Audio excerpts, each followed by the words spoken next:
नमस्कार मंडळी, मयुरीज किचनमध्ये तुम्हा सर्वांचं खूप खूप स्वागत आहे। आज आपण बनवतोय भरलेली कारली। ही इतकी टेस्टी लागतात ना की तुम्ही पुन्हा पुन्हा बनवून खाल।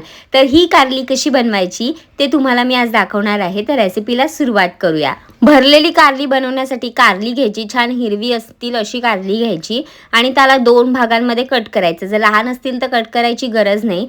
मी इथे थोडी मीडियम साईजची कारली घेतली आहे म्हणून त्यांना दोन भागांमध्ये कट करून असा चीर पाडायचा, म्हणजे आतमध्ये आपण मसाला भरू शकतो। आता तुम्हाला आवडत असतील तर तुम्ही बिया तशाच ठेवू शकता, पुन्हा मसाल्यामध्ये भरून सुद्धा वापरू शकता। मी इथे ना बिया काढून घेते आणि मसाला जो आहे तो ह्यामध्ये स्टफ करायला जागा करते।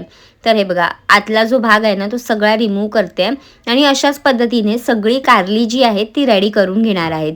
सगळ्या बिया काढून घ्यायच्या। तुम्हाला आवडत असतील बिया तर तुम्ही मसाल्यामध्ये सुद्धा ह्या मिक्स करून पुन्हा ह्यामध्ये भरून घेऊ शकता।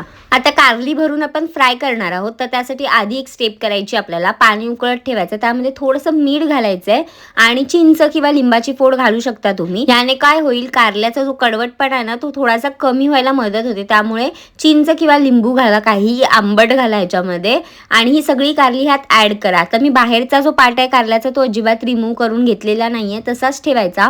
फ्राय झालं ना कारलं की तोही खूप छान लागतो। तर कारलं चांगलं उकडवून घ्यायचं एक 15 मिनिटांसाठी आणि मग सगळी कारली ना काढून घ्यायची एका प्लेटमध्ये। आता स्टफिंग तयार करण्यासाठी 2-3 चमचे इथे मी कांदा लसूण खोबऱ्याचं वाटण घेतलंय। ह्याची रेसिपी डिस्क्रिप्शनमध्ये मिळेल तुम्हाला। 2-3 चमचे भाजलेला शेंगदाण्याचं कूट घालायचंय, चमचाभर लाल तिखट, थोडीशी हळद घालायची याच्यामध्ये आणि त्यानंतर आपण चाट मसाला किंवा आमचूर पावडर ह्याच्यामध्ये थोडासा घालायचा आहे आणि छान चटपटीत बनतं कारलं। त्यानंतर चवीनुसार मीठ सुद्धा घालायचंय।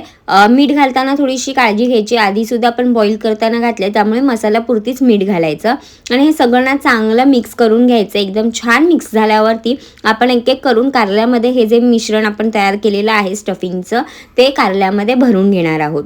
तर मस्तपैकी मिक्स झाल्यावरती मी आता इथे भरून घेते कारली। जर तुम्ही मयुरीज किचनला अजूनपर्यंत सबस्क्राईब केलं नसेल तर लगेच जा सबस्क्राईब करा आणि बेल आयकॉनवर क्लिक करायला विसरू नका, म्हणजे जेव्हा केव्हा मी माझी नवीन रेसिपी अपलोड करेल तेव्हा तुम्हाला त्याचं नोटिफिकेशन मिळेल। तर अशी सगळी कारली भरून झाल्याच्या नंतर आता फ्राय कशी करायची ते तुम्हाला दाखवते।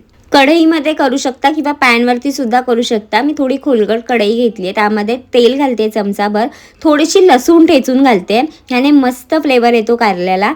तर लसूण घालायची, थोडीशी फ्राय झाली लसूण की त्याच्यामध्ये एक एक करून ना कारलं असं लावून घ्यायचं आणि छान सगळ्या बाजूंनी ना थोडंसं खरपूस होईपर्यंत भाजायचं। ह्याने अतिशय सुंदर कारलं बनतं, आतला मसाला सुद्धा मस्त फ्राय होतो। तर अशी सगळी कारली लावायची, हवं तर झाकण ठेवायचं 1 मिनिट।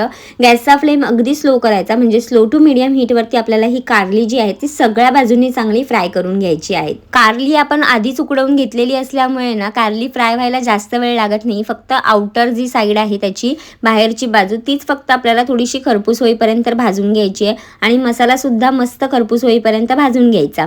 मग तयार होतात ही आपली भरलेली कारली। तुम्हाला माझी रेसिपी आवडली असेल तर लाईक करा, शेअर करा आणि सबस्क्राईब करायला विसरू नका। तुम्ही ही कारली कशाही सोबत खाऊ शकता, नक्की ट्राय करा। निरोगी खा, निरोगी राहा।